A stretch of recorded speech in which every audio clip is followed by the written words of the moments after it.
and talking, communicating with everyone that watches my videos is just a ton of fun. So tonight we're going to be talking about how an 8K camera really won't improve your cinematography, not even a 6K camera. And a lot of people think that a 4K camera is going to improve their cinematography. But I'm going to tell you right now that you can get some pretty beautiful images even with just a simple 1080p camera. It can get the job done. And we're going to talk all about it in this live stream tonight. So stick with me. There's a lot of information packed into this live stream. And if you guys have questions, please start commenting down below. I'd love to hear what your guys' thoughts are on this topic. Because obviously it's a hot topic right now, right? Everyone's seen the new Canon R5 and the Canon R6 that is out now, and people are starting to make reviews on it, and all this hype is going out around it. I guess you could say, the fire's really burning for this one. Things have heated up. Okay, those are some terrible dad jokes or puns or something, but basically there's a lot of talk around this camera right now. And my first thought on 8K camera when I saw that, and now 12K camera with Blackmagic. Oh my gosh, I should have titled this live stream a 12K camera won't improve your cinematography. That would have been better with Blackmagic dropping that new Ursa Mini. Holy cow, that's insane. I mean, when I saw 12K, I was like, where have we gone? This is crazy. So anyways, let's talk about how resolution really is not the solution to all of your problems and woes as a videographer, cinematographer, filmmaker, whatever you want to call yourself.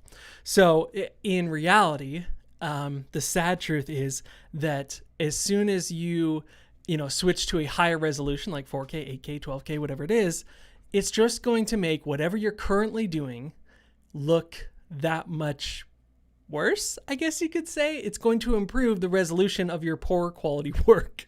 Or if you're doing mediocre work or even good work, it'll improve the resolution of that. But it's not going to make your cinematography and images look incredible and the most beautiful thing ever. And some reason in our heads we think, oh man, more resolution, all of a sudden my stuff is going to look so good. But that is not the case. So let's unpack that, right? So for over 100 years now, people have been creating movies, and many of them that we enjoy and love were 1080p or lower quality. And they were incredible, beautiful lighting and imagery and great talent and actors and stories. And all of those things come together to create a fantastic movie or television show or commercial or whatever it is. None of it was ever about that fantastic resolution. It's only been in the past not even decade really that we've been getting into this 4K and this like kind of mad race to the highest resolution ever. I feel like we're in some sort of a crazy race. It's like people trying to make the first flying machine, and now we're just trying to make the machine that does the best resolution, like 12K. It's kind of funny. So I want to keep unpacking that, but let's give some shout outs here to everyone that's joined the live stream so far tonight. What's up, Domino Stories? Yeah, he says Hollywood cameras are HD. Yeah, a lot of cameras like the Arri Alexa, many of them still only film in HD. What's up, Jan? Thank you for 35,000 subscribers. Yes, it's a great milestone to pass. I'm excited for where this continues to go. 12K camera, that's crazy. Yeah, the one great. It definitely is. What's up, Prem Kumar? Sebastian says 8K on 8 bits is the stupidest thing I can imagine. A phone maybe, but a camera just doesn't make any sense to me. Yes, we're going to dive totally into that 8-bit, 10-bit, 12-bit, all that stuff in this video. But you're definitely right. 8-bit basically compresses down your image to something really small file size, and it packs in all that resolution, but there's a lot of loss when you do that sort of thing. So it's definitely counterintuitive to have an 8-bit camera that shoots 8K. That's just not right. The Ursa Mini, though, I will say, is not 8-bit. I believe it's 12-bit. So that aside, all right. The one great says, yeah, it's all about the story, not the camera. I can definitely agree with that. There are some fantastic movies, old black and white movies that are just almost terrible resolution. The one that I love is 12 Angry Men. I don't know if you guys have seen that, but it's pretty much all takes place in one room, in the courtroom. and they're deliberating the entire time. And this is the old one. There's a newer version of it now, but that was so fantastic. Takes place, and it's pretty much just a one camera angle in black and white in one room, but it's such a good story. And it's not all about that high quality image all the time. All right. So, Peter Jolly, he says, is this an actual live stream or just a video premiere? Yeah, it's definitely a live stream. I haven't done any video premieres yet, but I would love to. Thanks for hopping in, man. Max Soto, dude, welcome to the stream. It's always good to have you here. Oh, yeah, Peter Jolly says, thanks for the tip on the DIY jib one. I never would have thought of that myself. Yeah, that was a fun one to make. I was up late, kind of like I am right now. It's 9:45 p.m. where I'm at. In the US. So I was up late thinking, and I just started creating that little jib, and it was kind of a fun thing to do. So if you guys haven't seen that, you can check it out on the channel, see what he's talking about. It's a little jib with a crane and a tripod and everything like that. Make some cool images. All right, so let's get back into how 8K or 12K or whatever is not going to improve your image. So like I was saying earlier, if you light your image poorly or you're shooting in harsh lighting conditions, well, if you're shooting on a 1080p camera and all of a sudden you're shooting that in 6K or 8K or whatever it is, now you've just amplified how terrible your image looks and how bad that lighting was. Now you just made it in the highest resolution possible, and it doesn't look that great. So we really don't want to do that. So if you're tempted right now to go out and buy the next 6K, 8K, 12K camera, whatever it is, take a second, take a breath, and go, I can save my money. I don't have to buy it. I don't need it. I don't need it. I mean, maybe you're at a point where it is time for you to upgrade. You have a really old camera and it's the right thing for you to do. But if you already have a great camera right now, especially one that shoots at least 4K, I think 4K is a great standard. But even 1080p is really good too. So just take a second, take a breath. You don't have to buy that brand new camera because there are so many other things you can improve. So let's talk about that. The number one thing that I see that people can improve, myself included, I'm not the best at this in the world, but I'm definitely improving constantly, especially year over year. And I was where many of you guys are, and many of you are well beyond me. So the number one thing to improve, though, is your lighting. And I know everyone gets bored. Oh, lighting. It's like the teacher comes up in front of the class and it's like, today, we're going to talk about the history of whatever. And everyone's like, oh, sighs. But I get excited about lighting. I don't know about you guys, but I freaking love lighting. It's my favorite thing to talk about. Just setting up the lighting for this live stream was, a joy to do. I've got my falconized light up on a grid. I've actually kind of gridded out my entire room. You can't see it, but I have grids that I can hang lights on so they're out of the shot. And then I have a 5-in-1 diffusion right next to my face that it's shining into because the light was just a little bit too harsh on my face. So that's made this image altogether a little bit more soft. But if you had seen what it looked like without this, maybe I'll pull it away for a sec. You guys can see just how harsh this looks. And for some people, they might be like, hey, just point the light at the person. They're well lit now. That's great. But that's not good enough for me. Cinematography doesn't work that way. So I'm going to put that reflector back in place, and you can see now there's a softer fall off across my face, better looking lighting. It's not so harsh. And so that's one of the very first things that you can improve. But you may be thinking, well, how do I improve my lighting and make my images better in 4K or 1080p or whatever? Well, one of the main things is that you, of course, need to learn more about it. So definitely dive into YouTube videos that talk about lighting. I have a ton on my channel. There's a whole bunch in playlists that you can go check out after this live stream, all about learning how to light cinematically and so on, cinematic.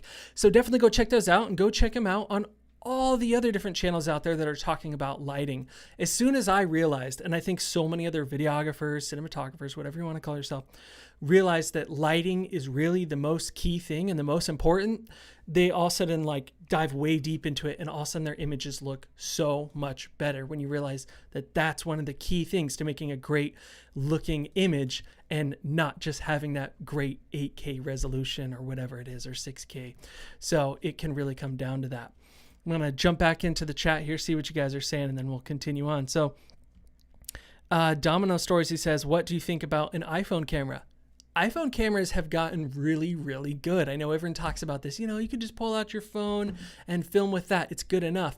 Well, the truth is, I've actually seen some pretty good videos with this. And you can definitely make some good looking stuff, especially if you light it properly. There's some great channels out there right now, like Aperture. I'm sure you guys have seen their stuff. A lot of times they'll shoot side by side with like a Red or a Pocket 4K camera, and then they'll shoot the same scene with an iPhone, and it looks really good because they lit it really well. They're lighting professionals, and so it looks fantastic. So yes, you can definitely use an iPhone, especially if you're just getting started out and you don't have money for a camera. Just use what you have. This is way better than the original cameras that I used to have. Old digital cameras and camcorders and stuff that were terrible. These get a way better picture quality. So yes, you could definitely do that with an iPhone. Let's see here. So Peter Jolly says, about high res, I remember in some behind the scenes stuff for Blade Runner 2049, they talked about how higher res gives less room for bad props. Yeah, exactly. That's definitely something that you see in a lot of behind the scenes, actually. They talk about that in, I believe is in Lord of the Rings too. That's a fantastic, I went down this crazy binge. I don't know if you guys have seen this. I'm going to have to link it down below later.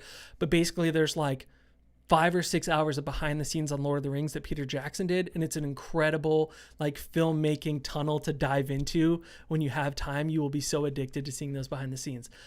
Anyways, that's, a big tangent there. But yes, the higher the resolution, it can make your props look less real because the resolution is so good. You're like, fake.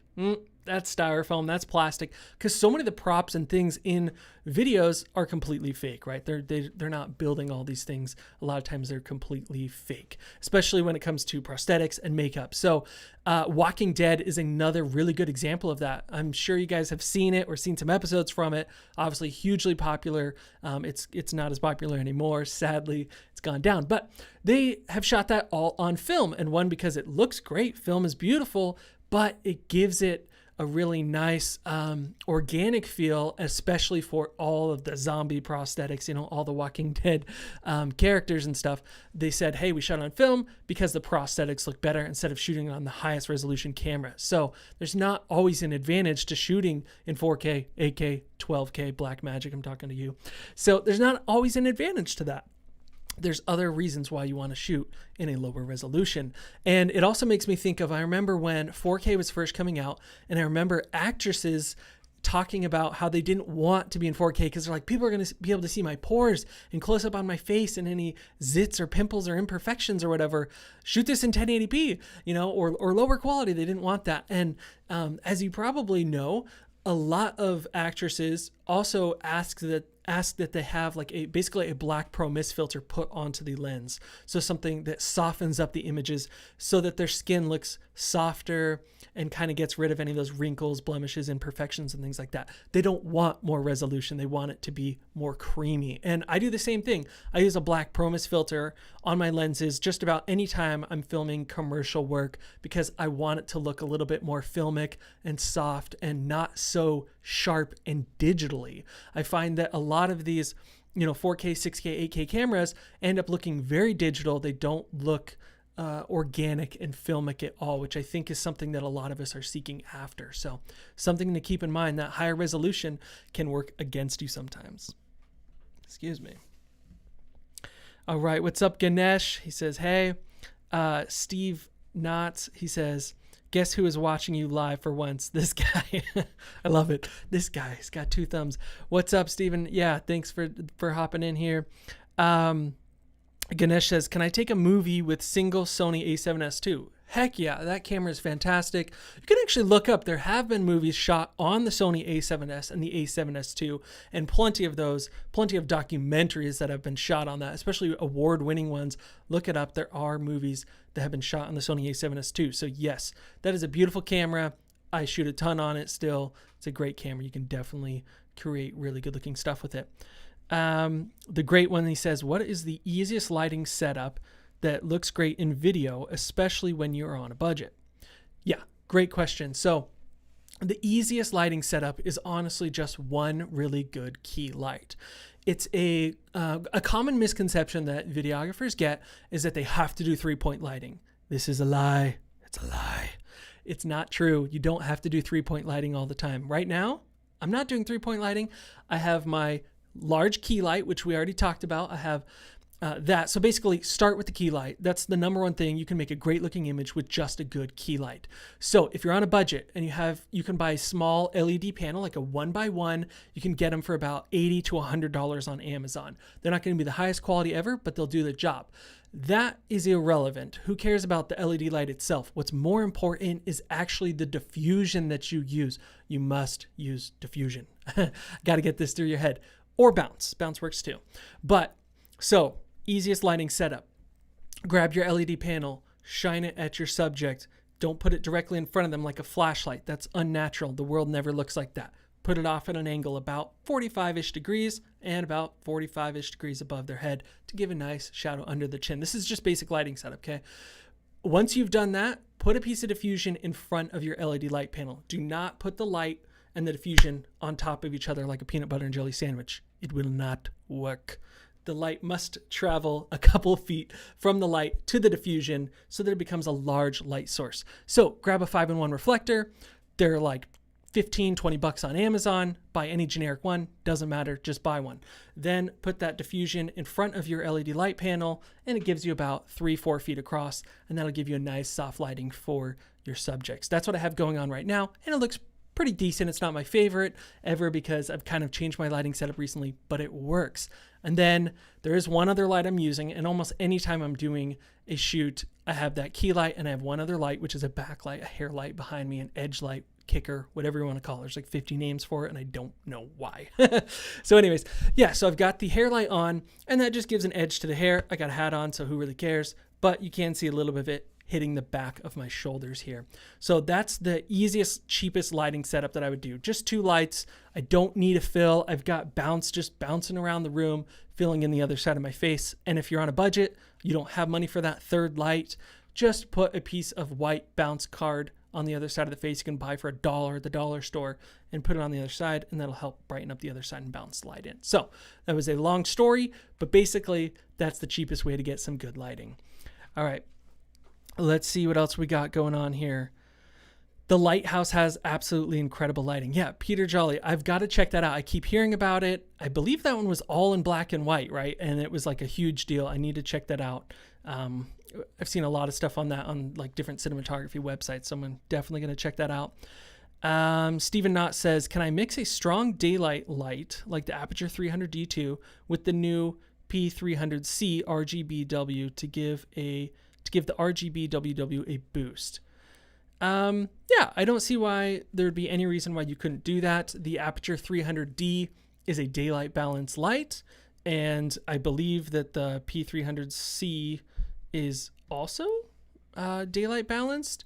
So as long as you match them the same, you could definitely, get a higher amount of output by putting 2 lights together, as long as they're both matched at the same color temperature.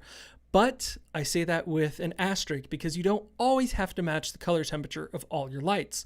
Usually I will key light my subjects with a warmer light around 3200 Kelvin, which is your indoor lighting, right? That gives the skin tones nice, warm look.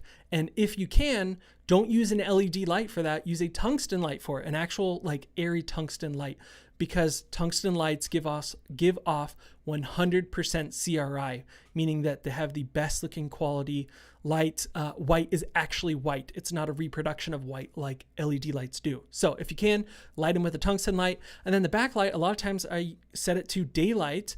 Right now, mine isn't. It's set to 3200 Kelvin, but usually I actually have it set to a cooler 5600 Kelvin. So that back hair light is kind of bluish and looks nice. And it provides a good contrast between the key light and the hair light or the background light. You can see obviously I have RGB lights on back here, kind of this bluish and purple. So yes, you can mix color temperatures. Hopefully that kind of answered your question there. All right. Spandan the Beat says, hey Chadwin, how about expecting a full lighting series from you? Yes, that would be awesome. I've thought about making like a course or something, but I just don't have time for that right now. I work full time at a studio. I was filming all night tonight. That's why I'm starting this live stream so late. I was filming a podcast. So yeah, Yes, I would love to do a lighting course in the future. Go to my channel page after this live stream. Check it out. I do have a playlist all about lighting, and I do have a lighting series called Light Everything, and it right now only has 3 episodes, but I plan on adding episodes to that. I would love to make a full course on lighting though. If you have questions about lighting and stuff, please leave them below, and it helps me think of ideas for videos and stuff. So I'd love to hear more about that. Ganesh says, Blackmagic has come up with a 12K camera. Now will films be shot in 12K? Short answer, no. No, probably not, honestly. Of course, there's going to be some stuff shot in 12K. People are going to be using that camera.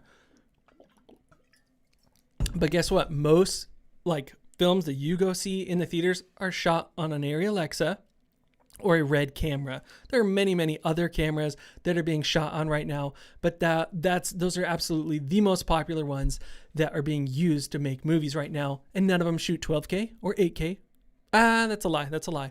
The Red does shoot 8K, but there haven't been many films shot on it. I believe the first film shot on 8K was, trivia for you, it was a Marvel film. It's coming to my head. Boop, boop, boop, boop. It's out of my head now. It was one of the most recent Marvel films, shot completely in 8K. It wasn't the Avengers. It was one of the other ones, like Thor or something like that. I got to look it up now. I'll look it up later. But it was shot in 8K. Anyways, so yes, films will be shot in 12K in the future, but it's just not going to happen right now. There's no way. The best cinematography cameras out there right now aren't shooting in 8K. They're shooting in 4K, 2K, even 1080p. So no, I don't think that that's going to be a mainstream thing right now. But Blackmagic is always on the edge of things, right? They're kind of trying to push the boundaries, which is great because they're like, hey, Canon, I see your 8K. I match it and raise you to 12K. So yeah, they're trying to push the boundaries all the time. Let's see what else is going on here.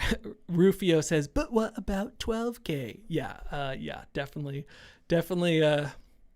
I'm just seeing that SpongeBob meme in my face as I read that, or in my mind. Domino says, what's your opinion on Sony cameras? Sony cameras are fantastic. I'm shooting on a Sony a6500 right now. I use this camera a lot for YouTube videos and for live streaming and just talking head stuff because it has fantastic autofocus. If you watch my most recent video I just posted on the channel on the Fujifilm X-T4, I talk all about autofocus. It's actually right here behind me. And the autofocus on that camera isn't super great, so I'm not trusting in it yet for this kind of talking head stuff. But the Sony cameras and Canon cameras really have their autofocus nailed down fantastic. If you guys agree, let me know down in the comments. What do you think about the autofocus on those cameras? But yeah, Sonys are great. I have, A7S, A7S II in the studio at work. I shoot on the Sony FS5, FS7, FS700.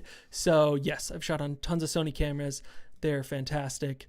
They're great cameras. So, all right. Mr. Pirate Brain, he says, I'm still filming with Canon T5i and old Russian lenses I bought off eBay. Love that camera. Yes, it's a great camera. My first cameraman was the Rebel T3i, so only a couple steps before that one. And it was a great camera. It was one of the first cameras that shot full HD 1080p from Canon with a flip out screen and everything like that. And I got some great videos out of it. I made a lot of money with that camera. I shot my first business videos with it. I shot my first weddings. I shot my first really pro level-ish photos with that camera. So yes, hang on to it. Use it for as long as you can. Beat that dead horse until you really need a new camera. And old Russian lenses are awesome. I've got the Helios 422, the infamous or famous Helios 422 sitting right there in my Pelican. So no need for a new cameraman. I think it's definitely something you can hang on to. Tommy Calloway says, tuned in just to make sure you were talking about lighting with that title. Yes! The Lighting King, dude. What is up, man? Tommy Calloway, I think you, it was in a tweet or something you said recently. You're like, when are people going to learn that lighting is everything and not cameras? I agree 100%. I put my seal of approval on that statement. Yes, so fantastic stuff. What's up, Ed Kazuto? He says, is it okay to go with X-T3 and a speed booster, then buy a bunch of manual cine lenses for EF mount and just switch the camera after a year or two? Also, many thanks to you for the vid of the X-T4 Rick. Yeah, there's no reason you can't do that. I have the X-T4. I'm using all adapted adapters and adapting all Canon EF glass to it. You can definitely do that with the X-T3. I haven't actually used a speed booster on an APS-C lens yet, so I would be interested to give it a try, see how that works. Do a lot of you guys use speed boosters on APS-C crop sensor cameras? I'm not really sure why I would. I know people say they want kind of that full frame look, but I find that the speed boosters can cause a little bit more chromatic aberrations, vignetting, make the image a little bit less sharp. So I typically don't like to put a piece of glass between my lens and the sensor, like an additional piece of glass. So I'm not huge on speed boosters. I usually like to just put an adapter on there, but I'd love to hear, please comment. Are you guys using them? Have you had success with them? What do you think about them? Yeah, so let's keep chatting a little bit more about this camera stuff. So, and I'll jump back into all your guys' comments. You guys are being awesome. Thank you so much for hitting me with all the comments. So we talked about lighting and how lighting is really going to improve your image. Now I want to talk about something that doesn't get a lot of attention, and that is reading books. Reading books. So a lot of us just want to watch movies and TVs and YouTube and whatever, all that kind of stuff. But there's actually some really good books out there that can teach you about cinematography. So I'm going to pull up some here. Now, this is a fantastic book that I really like. It's called Master Shots. I own all these books, Volume 3, Volume 2, and the original Volume 1. And let's just take a quick look at it here. Now, basically, these books break down how you can set up your images to make them look more cinematic.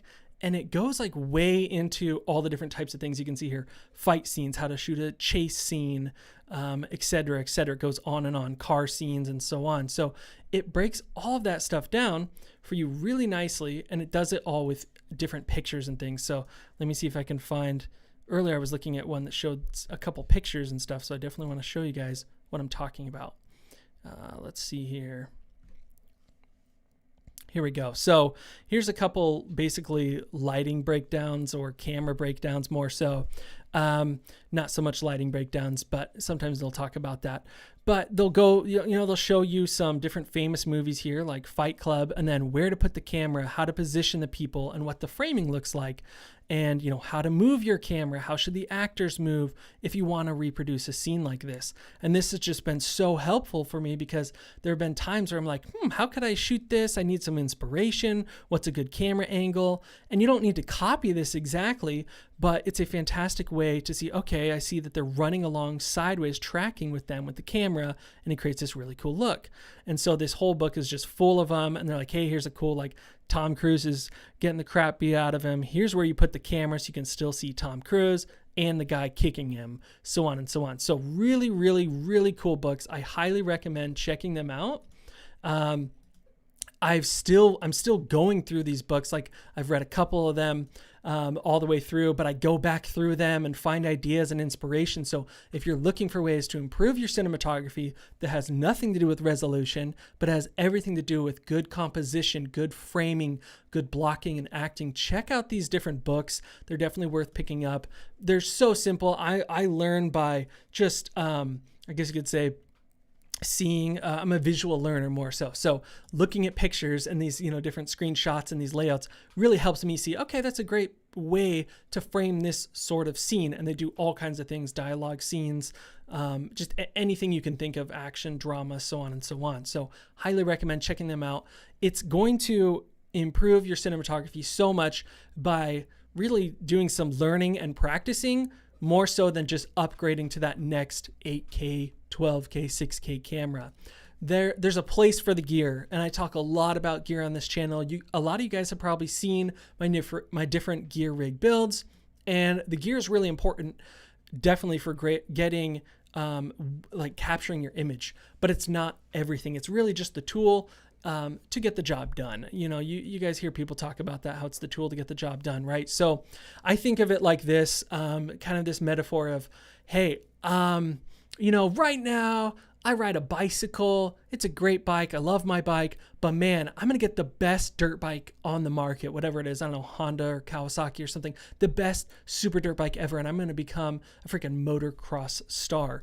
Well, it doesn't work that way. You can't just upgrade to the best dirt bike ever and all of a sudden you're just a fantastic dirt bike guy in motocross making these huge jumps and things like that. You have to practice and spend hundreds and hundreds of hours on the track and, learning your different things. And it's the same way with your camera. You got to get out there and be shooting and filming consistently all the time, every single day if you can, and really honing in your craft. So once you get the knowledge from YouTube and books and podcasts and the ASC Cinematography magazine and everything like that, you can go out and practice those skills, and that's really going to improve your cinematography.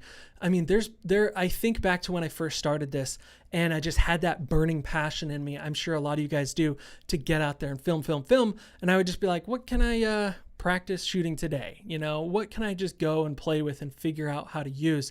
And so I would just take my camera, find some random place to go shoot in downtown or a park or whatever it was, some abandoned place, and just take my camera for fun. Literally nothing ever got posted to the internet. I never edited some of it. It just was a way to get out there and practice how to slide and how to do handheld and rack focus and how do I get my exposure and cool compositions and stuff. Practice. And that's going to make you a better cinematographer way quicker than just upgrading to the next 4K camera. Because you're like, yeah, I'm not super happy with my image. I'll just buy the next camera. And I think a lot of us have that built into us, right? We live pretty much in a capitalist economy, and it makes you think, hey, I need the next best thing. I need the next best thing all the time. And it kind of gets drilled into your head, especially by people around you, YouTube reviewers and commercials and things make you think, hey, if I get the next best thing, I'm going to improve my skills. But it's not that way. It's your knowledge. Knowledge is power, right? I went to a elementary school back in the day where their theme was knowledge is power. And I always thought that was funny or goofy, but it's like, yeah, it really is. It's what makes you amazing at doing different things. So I'm going to jump back into the comments, guys. You guys are just like boom, boom, boom, hitting me with comments. And I'm like, I can't keep up. So stick around. If you have commented, I'm going to get to it. So stick around, guys. Ranveer says, I have one question. Is it the right time to build a PC? Sure. I mean, build a PC anytime you want to. I'm a Mac guy myself. I've been working on Macs for, I don't know, more than a decade. They're just the way to go for me for creativity, but you could definitely build a PC with better RAM and graphics cards and everything like that for much cheaper than you can for a Mac. So yeah, go for it, man. And I'm not the guy to build those out. Go watch Linus Tech Tips or something for that. Let's see. I'm going to butcher this name, but Virgil Hart says, I believe Midsummer was mostly shot on 8K too. Yeah, so there have been, of course, new movies being shot completely on 8K. It's just starting to trend more now as that technology has been released. But like I said, for over 100 years, movies have been shot in HD or lower quality. So you can make some of the best movies in the world. Like think about Star Wars. I mean, I'm a huge Star Wars fan, so I say it's one of the best movies in the world. But think about your favorite movies. Many of them were not even shot in 4K. So, all right. Ali Ahmad says, rigged out my XT30 and I'm looking at businesses nearby to shoot stuff for. I'm excited. Got a small fan which curbed the overheating issue. Okay, that's interesting. Yeah, I would love to see that. Man, if you have any pictures of that, just hit me up on Instagram at Chadwin. It's just at Chadwin. I would love to see that. How are you using a fan with your camera? This is the first I've heard of this. Someone getting a fan like rigged up to their camera to cool it off. That's pretty funny, but if it's useful and it's doing the job, that's awesome. I would love to see a picture of that. Please send it to me. That would be interesting to see. I haven't ran into the overheating issue so much on the Fujifilm X-T4. I know a lot of people are talking about, hey, in 4K 60, it's overheating. Hasn't overheated for me yet. And I live in Arizona, the hottest place on freaking planet Earth, unless you live in the Sahara Desert. I mean, it's deathly hot. Every day this week, it's been like 105, 110 degrees Fahrenheit. So it's killer, and I go out and shoot in that. And it hasn't overheated yet, but I will say that I'm usually shooting on the Atomos Ninja V. I'm looking over there because it's right there. No, it's right there. It's behind me. And maybe it doesn't overheat because I'm recording externally on the Ninja V, so it's not doing all of the internal processing and recording there, and that's saving my camera from overheating. Let me know in the comments below, are you guys having issues with the Fujifilm X-T4 overheating on you? And if so, what resolution are you shooting in? And are you filming externally on something like a Atomos recorder, or are you recording internally? I would love to know. I need to do some testing on that to really see. Let's see. Domino says, are you planning to buy the red helium? No, not anytime soon. I would love to buy red. It's on my dream list for someday, because not because of the resolution, but because of red raw and the dynamic range of the camera. And I want to talk more about that in another video. Dynamic range, man, that's a whole nother thing.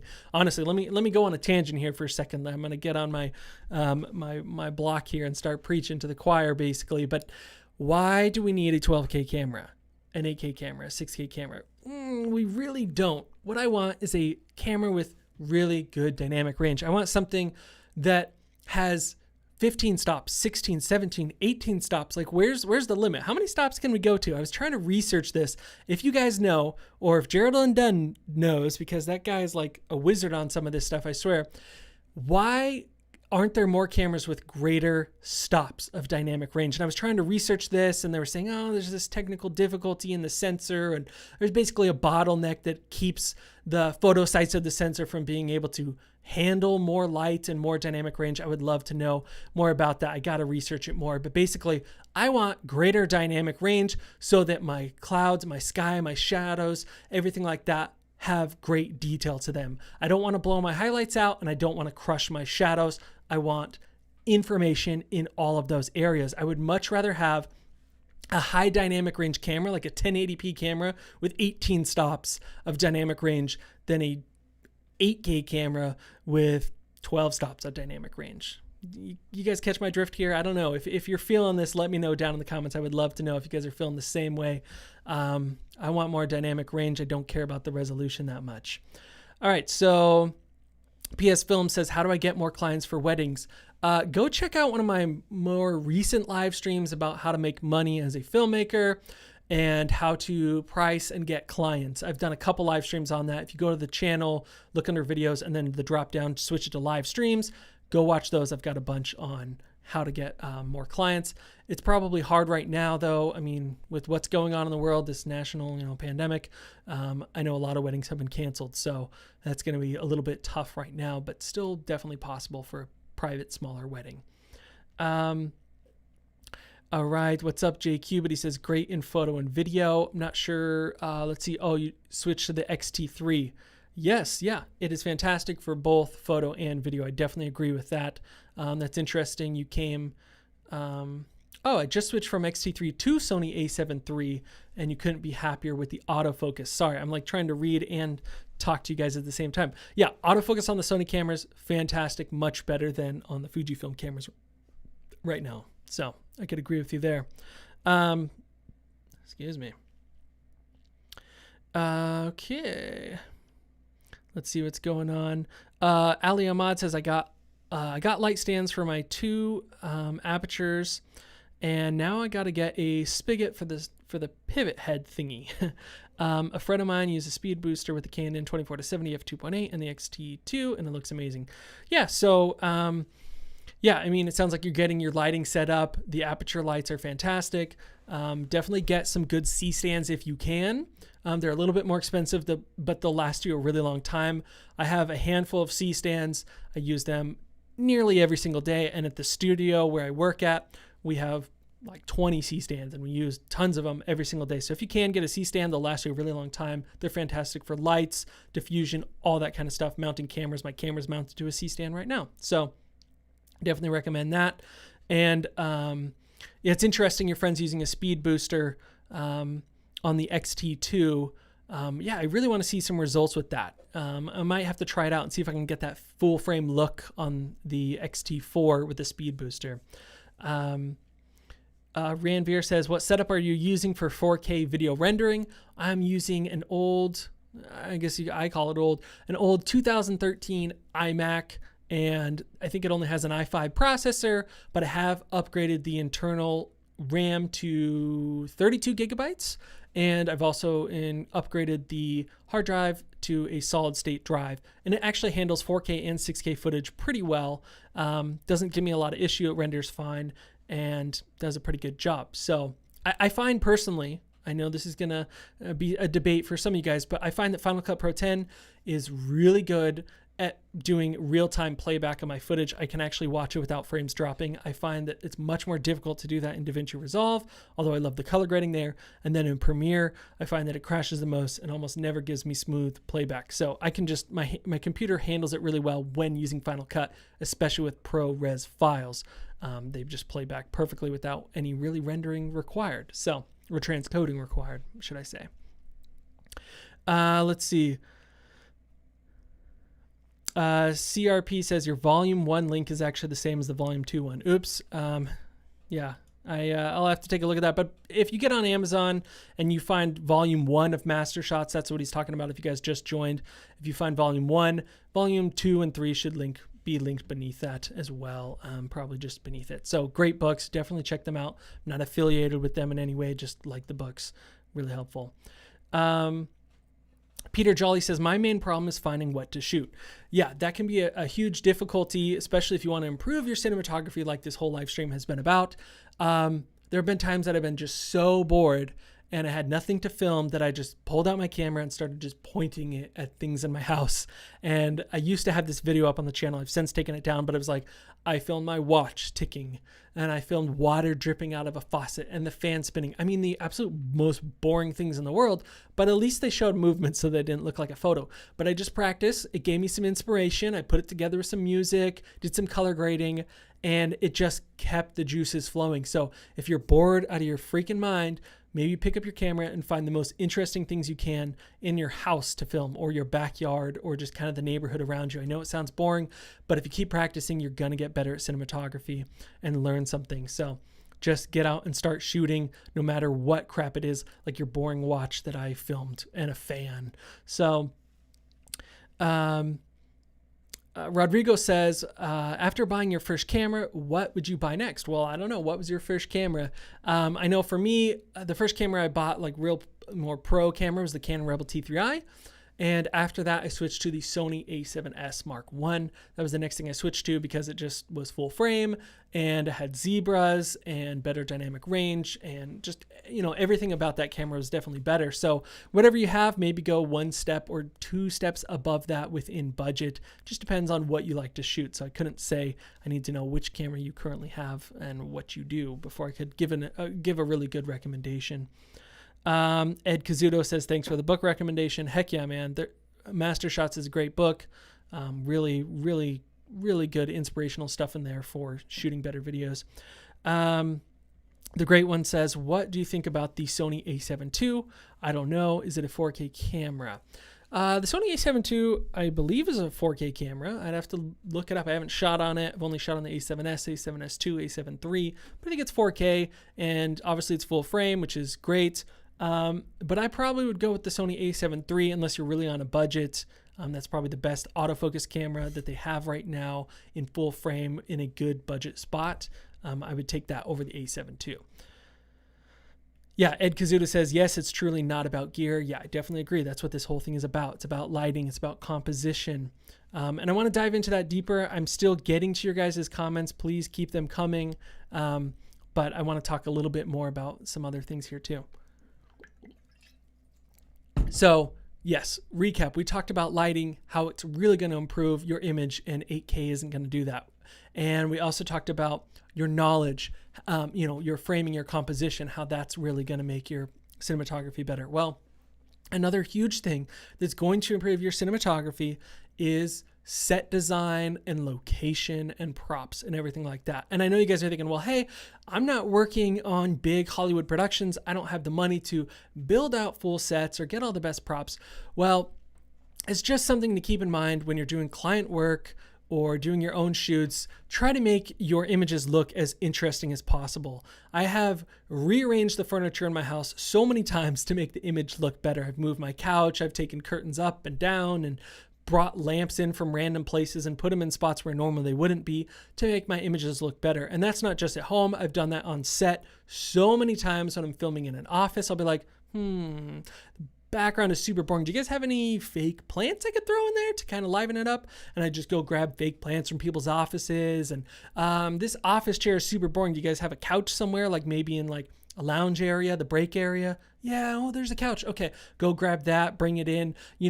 Don't be afraid when you go on site to film talking head stuff, corporate work or whatever it is, to rearrange their furniture and grab things and props and pieces. And it's totally free to do, right? It's not costing them anything extra. It's not costing you anything extra, but it's making your cinematography better because you're adding in those textures and those different things, those plants, those lamps, whatever it is. I grab whatever I can around the office that fits the scenario to make it look better. Always try to put a practical in your interview scenes if you can. I mean, go watch any documentary out there or even any movie or television show for that sake. There's almost always a practical light in the scene. One, because it looks great, and two, because it provides motivation for the light. It gives a reason for that character to be lit up. You say, hey, there's a lamp over there, must be lighting them up, right? So definitely don't be afraid to move things around, grab props, grab different items, and make those images look better as best as you can. Instead of just filming against a boring like conference room wall or something, some boring flat white wall that's just like, death. So let me know in the comments, guys. Keep them coming. What do you think? Have you guys done this on shoots? Do you grab different plants and a better looking couch or chair and kind of spruce up the look of your scenes even when you're doing corporate work and interviews and things like that? Or do you just go when the client tells you, hey, here's where we're shooting in this office or whatever, do you just go in, put your camera down, maybe throw up one light and call it good? Or do you start rearranging stuff, clean off their desk, close the blinds, whatever it is? That's what I do. I kind of take over. I'm like, okay, let's see what I can do here. And I just, work some magic on the whole room to make it look good. And it's improved my videos so much. So I hope you guys are doing similar stuff to that. I'd love to know down below. All right. I keep checking out the comments here. All right. Peter Jolly says, film is generally considered to be the equivalent of 4K. Yes. So film, definitely a lot of times they'll talk about how, this movie's been remastered or now in 4K. And you're like, wait, 4K that was filmed like 30 years ago. How is that 4K? Yes, film can be rescanned in much, much higher resolution. So you can take an old film and they can scan that film again into a 4K, 6K resolution, whatever it is, and blow it up to be much higher resolution. So yes, there's definitely a lot of truth to that statement. CRP Media says, bro, you're in Arizona. Me too. Heck yeah, man. Yep, I'm in good old AZ. It's a great place to be, except in the summer when it's insanely hot outside and you want to melt and die because it's 110 degrees Fahrenheit. Just waiting for the rain to hit, cool down this desert. All right, let's see here. Yeah, Rodrigo says, are you friends with Epic Light Media? Heck yes. Yes, they reached out to me a couple months ago, went over to their studio. They have a great spot. We are buddies. We text on the regular, send each other videos and talk about, things that are going on. So I hope to do a collaboration with them soon. Obviously, everyone's been quarantining and things like that. But yes, they're awesome guys over there. All right. Peter Jolly says, when I got to try out the OG Blackmagic cinema camera last year in a class, I really got to appreciate dynamic range over other stuff. Yeah, those cameras have good dynamic range. I know it did the DNG RAW, which was definitely allowed for really good images and dynamic range. All right, so Ali Ahmad says, Ari style dual gain output. Wanted to snag one used, but prices went way up. Yeah, I think a lot of people are starting to grab old Arri cameras because the prices kind of dropped on them to I think around $3,000 to $5,000 ish for some of them, maybe $5,000-ish. But since like Potato Jet and other guys have started filming with those old Arri cameras, they're starting to go for much more expensive on eBay. So unfortunately, but keep your eye out. Maybe you could find an old used Arri camera with a better price. Sorry, I got to stay hydrated with all this talking for 50 minutes straight. You guys are keeping me going, keeping me on my toes. It's a lot of fun. So, Ralph Kevin Hugh, he says, "What's the dynamic range? The dynamic range on the XT4?" Yes, I was doing some research on this earlier this week, and from what I've found, the dynamic range of the X-T4 is 14 stops. I haven't found that like perfectly verified by Fujifilm on their website. I can't find anything talking about the exact stops of dynamic range, but that's what I've found so far. They're claiming 14 stops of dynamic range, which I think is probably feasible. The Blackmagic Pocket Cinema cameras claim only 13 stops, so it claims to have better dynamic range. Keep an eye out on the channel. I'm going to be doing one in the future, side-by-side comparison of the two cameras to see the dynamic range difference of them, but it's somewhere around 14 stops. And honestly, I've been really impressed with the X-T4. I've got some footage coming up in a new video you guys should be excited about the dynamic range of the camera. And I've got some really good images that I've been super impressed with where things look good. It wasn't totally blown out. The shadows look good. So stick around for that. It's pretty exciting. I've been like very impressed with the X-T4 dynamic range, way over the Sony cameras, the A7S, A7S II. They're only 8-bit instead of 10-bit. And so the dynamic range just right off the bat and the colors are looking a lot better. Ali Ahmad says, how about 12 stops? Yeah, okay. So Domino says, are Arri cameras are the best you think? I think that's a question. Excuse me. Do I think Arri cameras are the best? I think that they're definitely, probably one of the best cameras in the cinema world, along with the Reds. They're definitely the most popular. Cinematographers reach for an Arri way before they shoot or reach for a Red. Reds are really most popular on Netflix shows right now. There's tons of movies being shot on them too, but Red is getting really popular with television shows and Netflix shows like Stranger Things and just so many other. Mindhunter and a bunch have been shot on Red. But Arri really has that filmic look down. Their color reproduction, their color science is so good. And the way that it just looks softer and more organic and more filmic. So if I were to buy like my dream camera, yes, it would be an Arri. I'd probably do the Arri Alexa Mini LF, large format. So get a full frame Alexa Mini. That would be a freaking like dream, but fully rigged out, it's like $100,000 and that's just not going to happen. I got to buy a house before I can buy a camera. All right. So Peter Jolly says, I know the resolution and specs aren't as important, but would you say that upgrading from my Nikon D3200 is a good idea?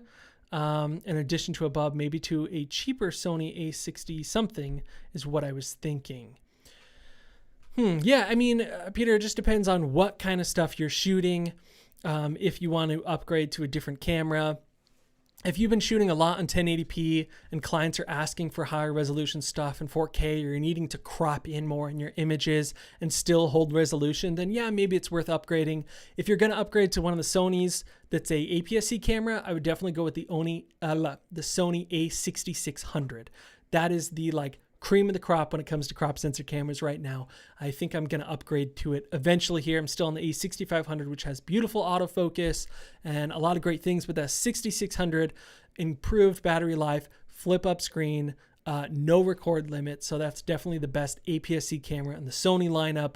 Whereas if you go the Fujifilm lineup, I definitely think the X-T4 is like absolutely hands down the best APS-C camera out right now. It's just the most expensive at $1,700.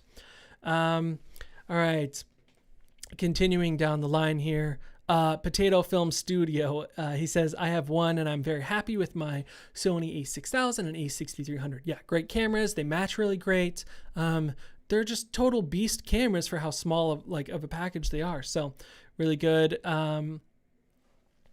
Yes, so film in S-Log, says Rodrigo. Definitely film in S-Log if you can.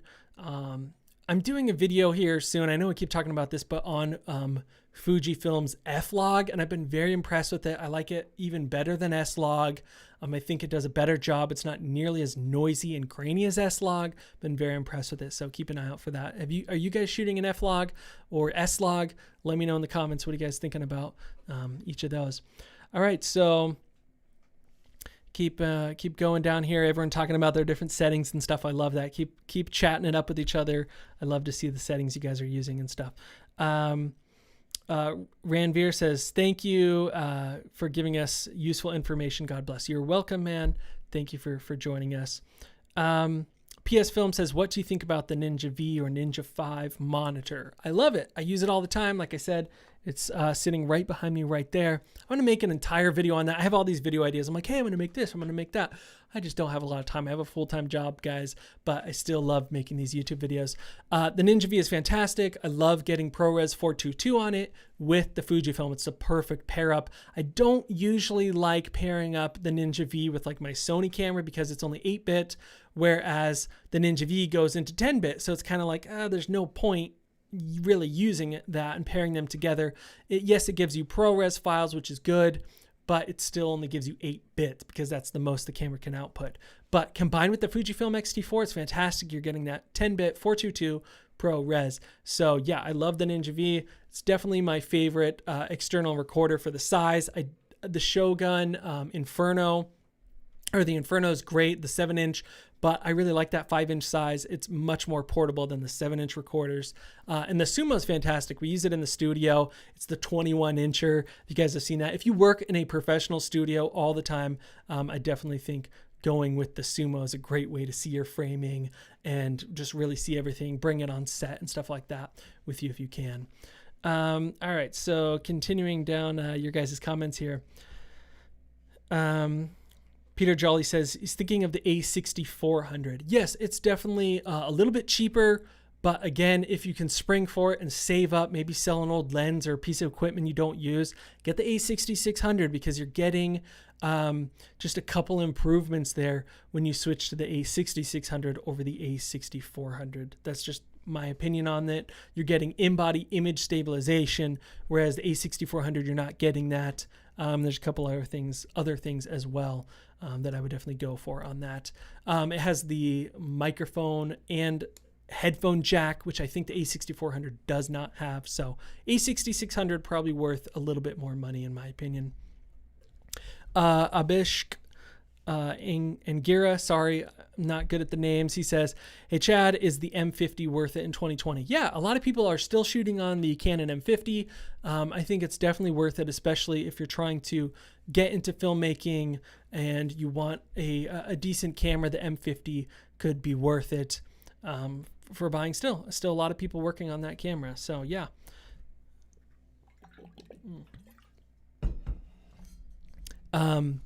Yeah, and you guys are talking about how if you get a good lens, you can still get a great image on it. Yeah, I definitely agree with that. Talking about whether or not it has 4K. All right, skipping down here. Samdeep, sorry I'm messing up your name. He says, hey Chad, I'm a viewer from India. I really like your videos. I'm just an aspiring filmmaker. Your videos are really helpful. Great work. Thanks, man. I really appreciate that. I realize that a lot of you guys watching right now are probably from all over the world. Comment right now, where are you at? What state are you in? What country are you in? Please leave a comment. I'd love to know. I'm in Arizona in the US, but because it's almost midnight, it's past midnight here in New York City. It's very late, so I'm sure I have a very international audience right now. Comment right now, where are you watching from?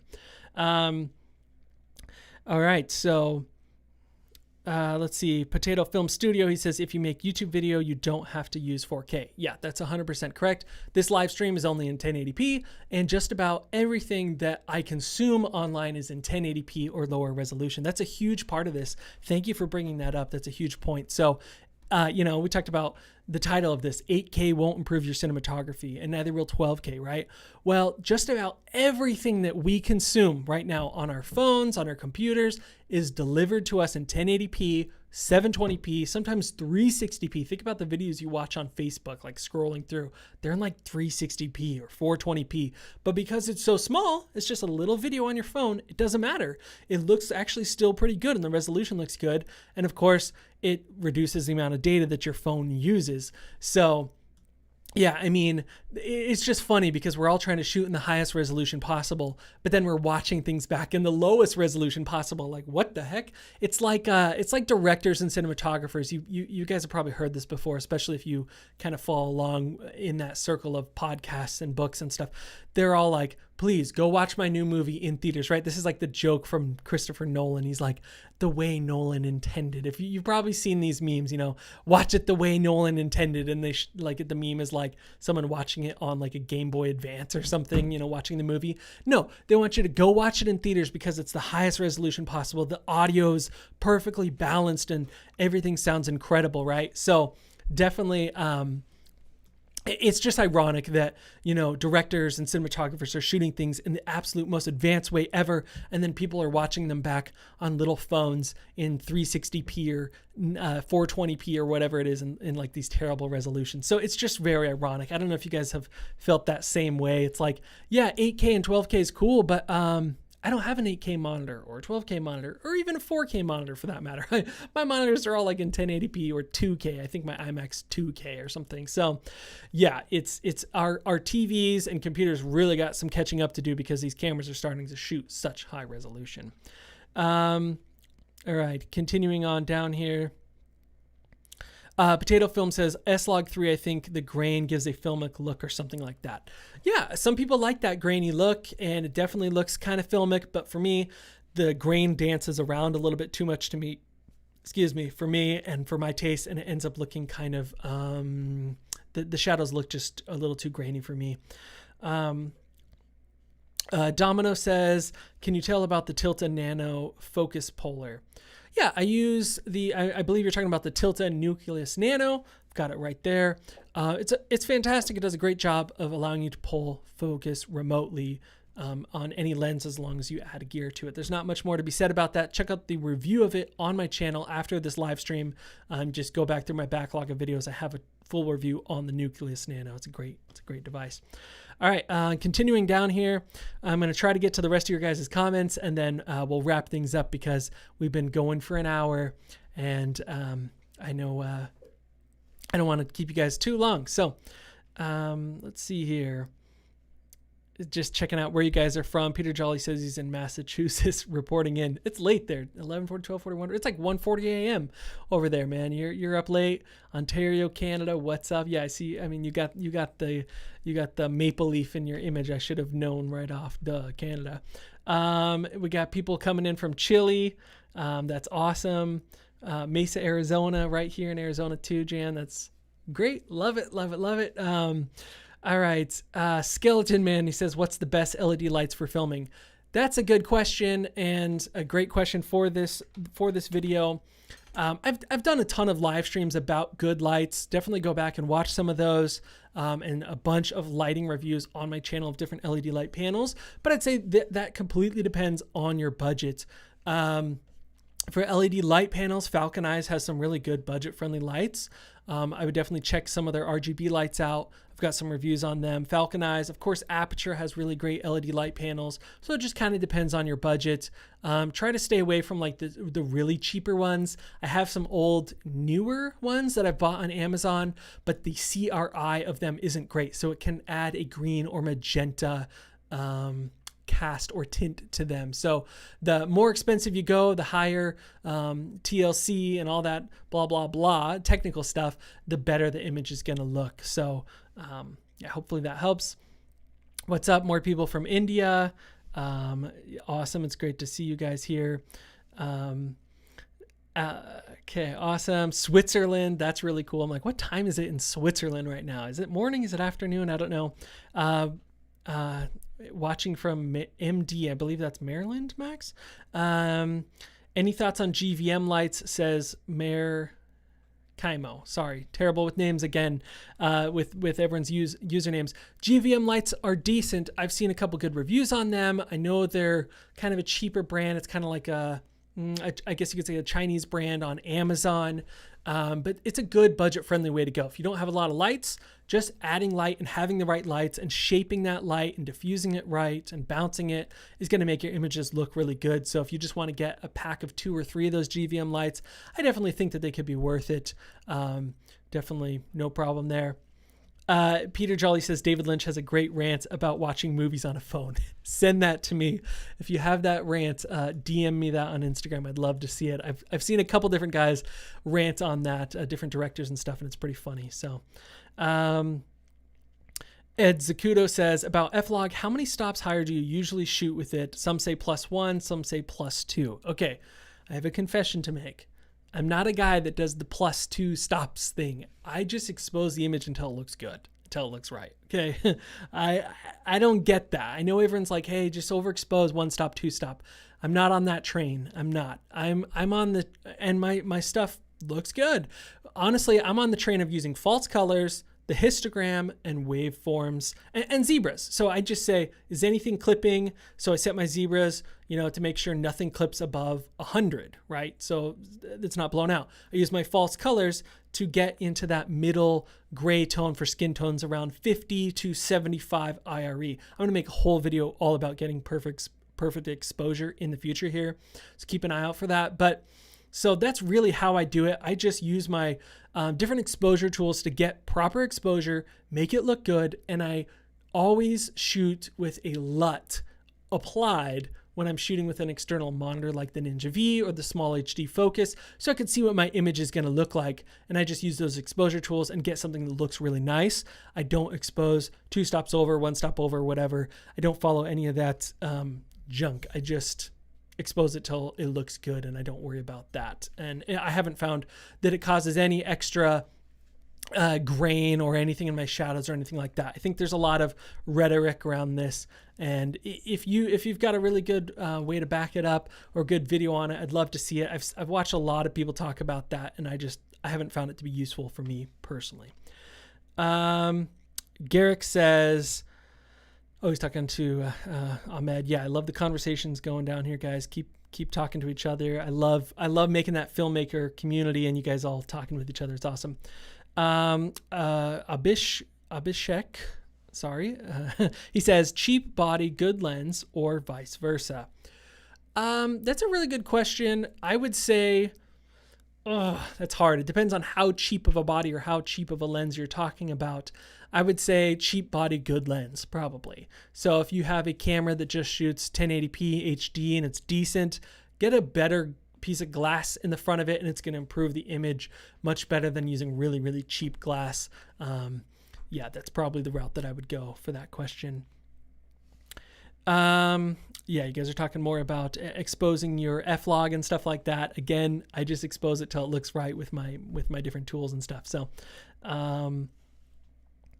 all right, continuing on down here. Garrick says, I have the Fuji X-T3, but I haven't shot yet because of COVID. Yeah, it's really unfortunate. Tons of shoots have been canceled. I've had tons and dozens of shoots canceled, so I totally get that. Just go out with it, shoot some stuff for fun around your house, in the yard, wherever you can, do it safely and everything like that. And just start practicing with it. You don't have to do any paid shoots with it to learn your camera better. Maybe shoot some B-roll at home in your kitchen or whatever. There's a bunch of guys doing, fake ads and stuff like that. Maybe make a fake ad with it to give it some practice. All right. Trying to finish up, getting through your guys' comments here. Samdeep says, instead of spending more on a higher resolution camera, I think getting a good camera of 1080p or 4K would be great, because here in India, people still watch it in 720p or 1080p. Yes, exactly. That's exactly what I was just saying.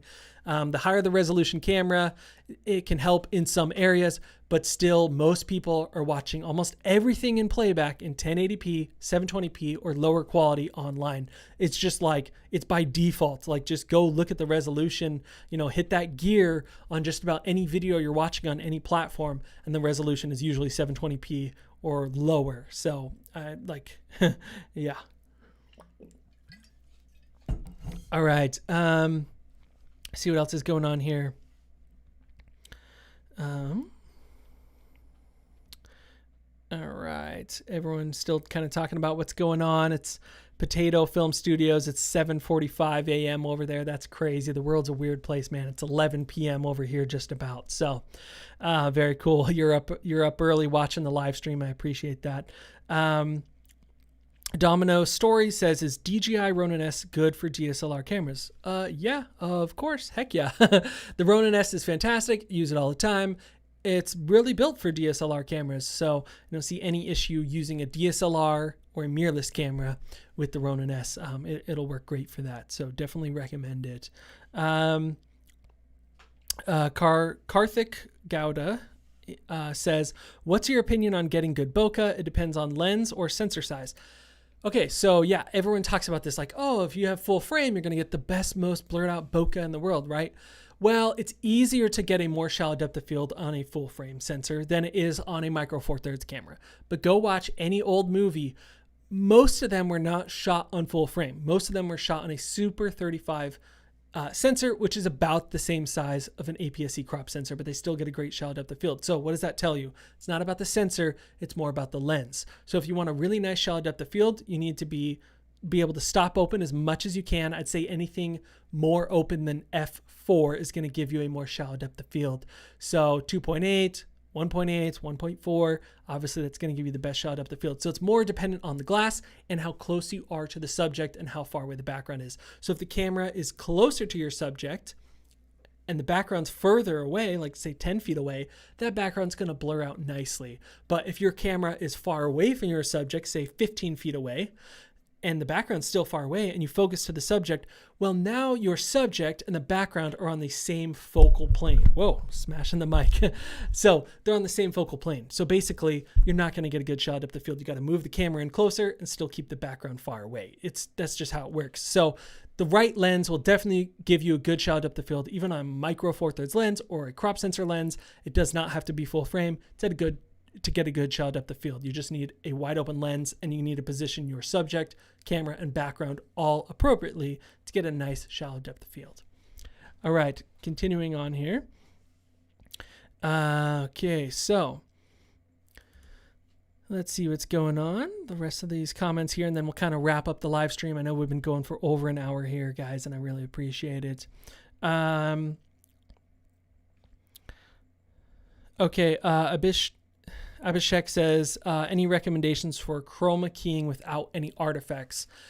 Yeah, there's a lot of YouTube videos on this, but basically if you're going to use a green screen, keep your subject as far away from the green screen as possible so that they don't get a lot of green spill onto their hair and their clothes and things like that. Light the green screen as evenly as possible. Don't have hot spots on it where you just spotlight the light on it too much. That's going to make your keying out the image really hard and add a lot of artifacts. So yeah, just the most basic thing, keep your subject off of the background as much as possible. Light the green screen as even as possible. And then the final thing is, and I actually learned this recently, and when I was kind of looking into this more, is the best way to do this is shoot with a higher frame rate or shutter speed if you can, because it'll reduce the motion blur. So if you've ever seen green screen footage and you see someone kind of move their hand or their arm, it'll like blur and there'll be like this crazy weird glowing green behind them. That's because their hand or whatever it is blurring in with that green. It doesn't key out. All of a sudden it becomes one ugly image. So if you shoot at a slightly quicker shutter speed than the 180-degree shutter rule, or you shoot at a higher frame rate instead of 24, maybe 60 frames per second on a green screen, it's going to reduce that motion blur and allow you to get a better keyed out image. So that's a pro tip for you there. All right. Ed Kazuto says, thanks for the live. Heck yeah, man. Thank you so much for joining. Okay, so Ali Ahmad says, one thing that 4K helps a lot with is downscaling to 1080p, makes it look really clean. Yeah, so I don't think there's any reason that you can't shoot with a 4K camera and downscale it to 1080p or crop in and still deliver in 1080p. It's great. This video, title saying 8K won't improve your cinematography. I really don't think it will. Neither will 12K, but 4K is really becoming closer to the standard. So I think if you can spring for a 4K camera, definitely do it. 1080p is still where a lot of videos are being delivered and watched, but 4K gives you that leniency to crop in and of course downscale to 1080p and have that resolution look really crisp and sharp. So nothing wrong with a 4K camera. All right, let's see here.